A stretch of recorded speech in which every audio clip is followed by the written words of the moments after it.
Il est 22 heures, vous êtes chez vous et votre téléphone sonne. Vous venez de recevoir un message d'une personne importante pour vous. Vous lisez le message une première fois, puis une deuxième fois. Le ton vous paraît froid et peut-être même un peu sec. Presque immédiatement, votre corps réagit et vous sentez en vous quelque chose qui se produit. Vous ressentez à l'intérieur de votre corps vos muscles qui se tendent, peut-être un bouillonnement intérieur, votre respiration qui s'accélère. Votre cerveau commence à interpréter. Mais pourquoi m'a-t-il écrit ça comme ça? Qu'est-ce que ça veut dire? Est-ce qu'il est en colère? En quelques secondes, votre cerveau va construire une histoire.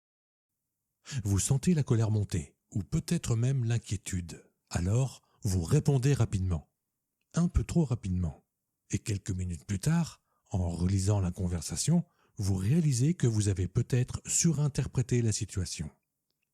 Si ce genre de moment vous est déjà arrivé, ce n'est pas un défaut de caractère. C'est simplement le fonctionnement normal du cerveau humain. Bienvenue dans cette série consacrée à la compréhension de nos émotions et de leur influence sur nos pensées et nos comportements. Si le contenu de cet épisode a résonné en vous, pensez à mettre un like et à vous abonner. Cela soutient mon travail et permettra la création de nouveaux contenus. Dans cette série intitulée « Les clés de votre esprit », je vous propose d'explorer la relation complexe que nous entretenons avec nos émotions. Nous aimons croire que nous sommes des êtres rationnels, mais les recherches en psychologie et en neurosciences montrent quelque chose de différent. L'être humain ressent d'abord, puis il explique ce qu'il ressent. Et ce décalage peut parfois nous piéger. Aujourd'hui, nous allons comprendre pourquoi. Pour comprendre nos réactions émotionnelles, il faut regarder brièvement comment fonctionne notre cerveau. Deux structures jouent un rôle central. La première est l'amygdale. C'est une petite structure cérébrale qui détecte rapidement les signaux de menace. Son rôle, évaluer rapidement l'environnement pour identifier ce qui pourrait représenter un danger. Lorsqu'un danger est détecté, l'amygdale déclenche une réaction physiologique immédiate. Le rythme cardiaque augmente, vos muscles se contractent, l'attention se focalise, le corps se prépare à agir. Une autre zone est très importante dans votre cerveau, le cortex préfrontal. Il se situe juste derrière votre front. Cette zone intervient dans l'analyse, la prise de recul et la régulation des réactions émotionnelles. Il existe donc dans votre cerveau deux voies d'analyse de vos réactions. Une voie rapide qui permet de réagir immédiatement si c'est nécessaire, une voie lente qui permet une analyse plus précise et plus complète. Ce fonctionnement a été étudié notamment par le neuroscientifique Joseph Ledoux. Dans certaines situations, la réaction émotionnelle peut apparaître avant que l'analyse complète de la situation ne soit terminée. C'est pourquoi il arrive de réagir rapidement, puis de réaliser quelques instants plus tard que la situation n'était peut-être pas aussi grave. Les émotions fondamentales, comme la peur, la colère, la tristesse, le dégoût, la surprise et la joie, ont été décrites par Paul Ekman. Elles jouent un rôle biologique important. Elles mobilisent notre énergie, orientent notre attention et favorisent l'adaptation à l'environnement. Mais il est important de comprendre que les émotions humaines sont plus complexes. Leurs manifestations varient selon le contexte culturel et social. Certaines émotions, comme la honte, la culpabilité, la gratitude ou la fierté, dépendent fortement du contexte. Des chercheurs comme Lisa Feldman Barrett soulignent que les émotions sont souvent construites par le cerveau à partir de la perception et du contexte.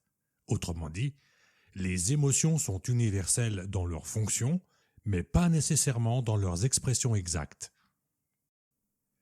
Lorsqu'une émotion apparaît, l'attention se focalise sur ce qui semble menaçant. Prenons un exemple. Vous êtes en réunion, un collègue vous fait une remarque critique sur votre travail. Immédiatement, votre corps réagit. Vos épaules se tendent, votre respiration se modifie et votre esprit commence à interpréter la situation. Vous pensez certainement que votre compétence est remise en question, alors que la critique concernait juste un détail. Ce phénomène est appelé tunnel cognitif. Lorsque le cerveau perçoit une menace, l'amygdale active le système de stress et déclenche la libération de noradrénaline et de cortisol. Ces substances modifient temporairement le fonctionnement du cerveau et vous ne percevez plus le contexte dans son ensemble. Ce mécanisme est utile pour survivre, mais dans la vie moderne, il peut fausser notre perception. D'abord, elles augmentent fortement l'activité des systèmes d'alerte. L'attention devient beaucoup plus sélective et se concentre presque exclusivement sur ce qui semble représenter le danger principal. Autrement dit, le cerveau réduit volontairement la quantité d'informations qu'il traite. Ce phénomène est connu en psychologie cognitive comme un rétrécissement du champ attentionnel. Dans le même temps, l'activité du cortex préfrontal peut diminuer temporairement lorsque le stress devient important. Les travaux de la neuroscientifique Amy Hamsten montrent que des niveaux élevés de stress perturbent les circuits préfrontaux responsables de la réflexion, de la planification et de la régulation émotionnelle. Lorsque cela se produit, le cerveau privilégie donc les circuits plus rapides et plus anciens, spécialisés dans la réaction immédiate. La perception devient alors plus simple, mais surtout plus catégorique. Le cerveau cherche alors à répondre à deux questions, danger ou sécurité. Dans des situations de danger réel, ce mécanisme est extrêmement efficace.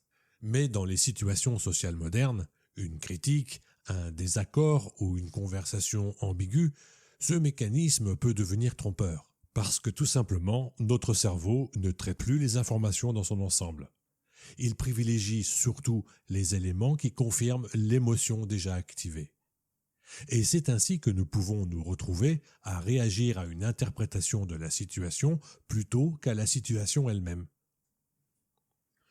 Une autre dimension importante concerne la mémoire.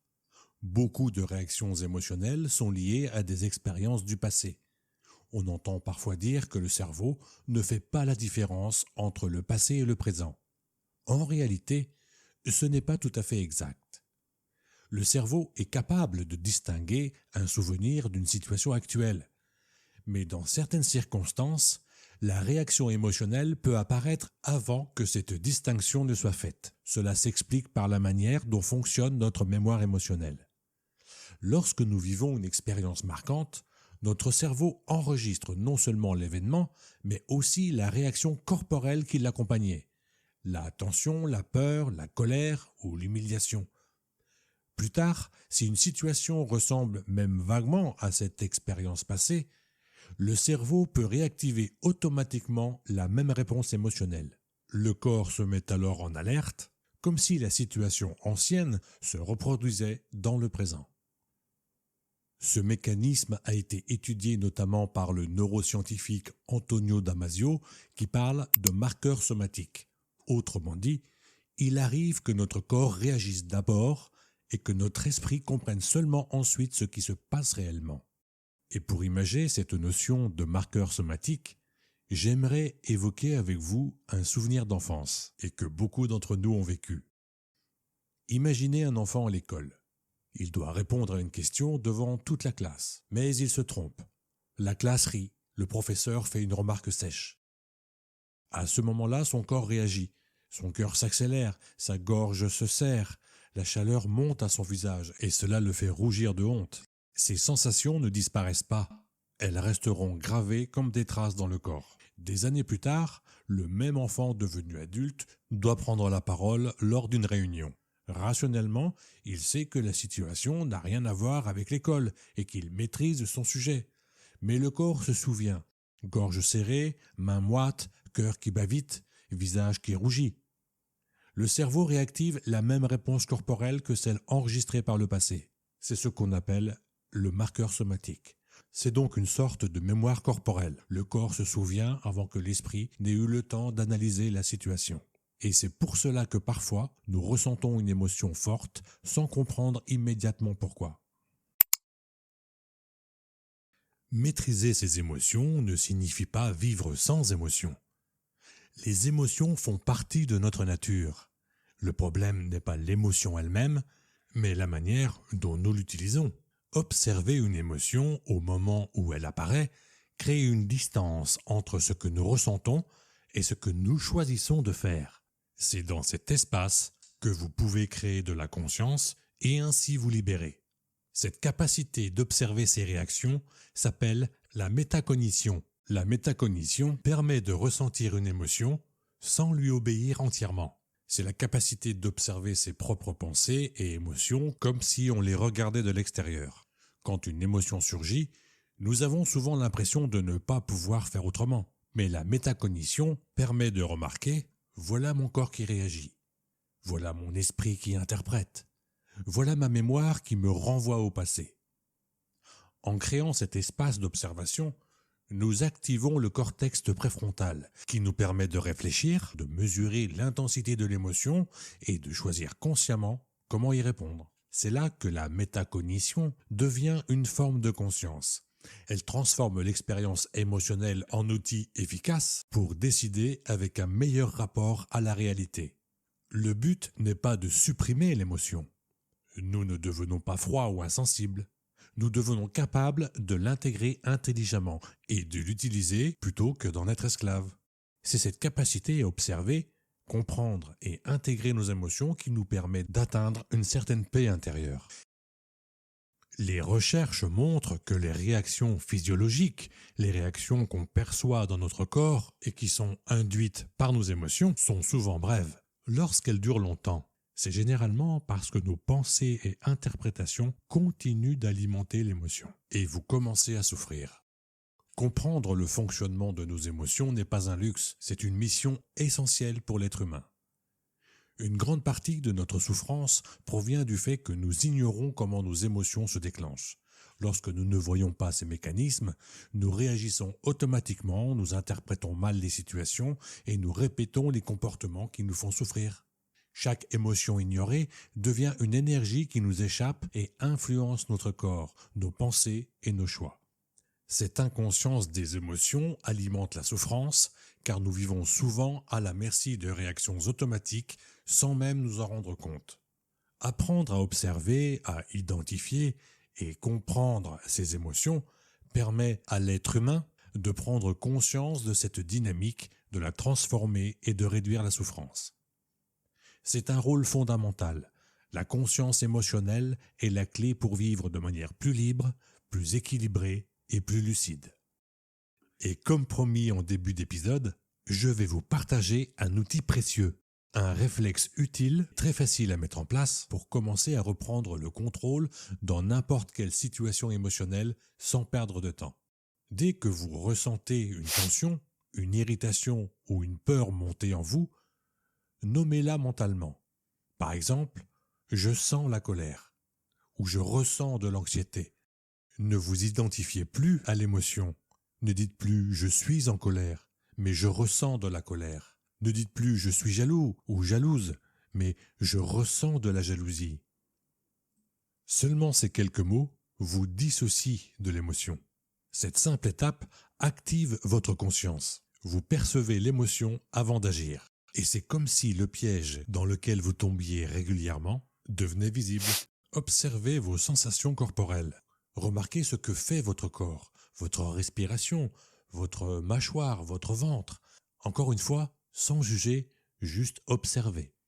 Respirez consciemment une fois. Forcez-vous à prendre une grande inspiration. Une seule inspiration profonde et contrôlée suffit.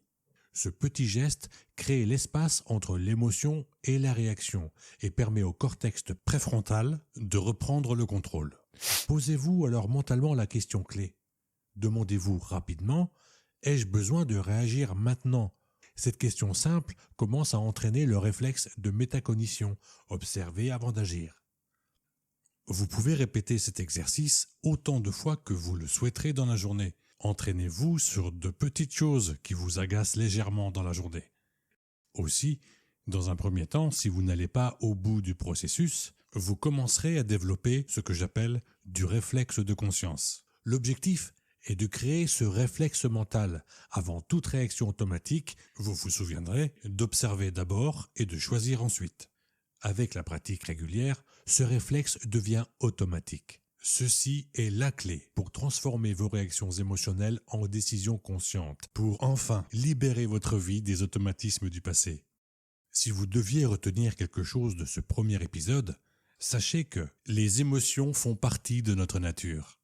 Elles sont des mécanismes biologiques anciens conçus pour nous aider à survivre. Mais dans le monde moderne, ces mécanismes peuvent parfois déformer notre perception. Nous voyons une réalité filtrée par nos peurs, nos souvenirs et nos réactions automatiques, ce qui engendre malentendus, conflits et souffrances. Comprendre le fonctionnement de nos émotions n'est donc pas anodin. C'est une étape pour retrouver une véritable liberté. Tant que ces processus restent inconscients, ils orientent nos réactions, nos décisions et parfois même la direction de notre vie.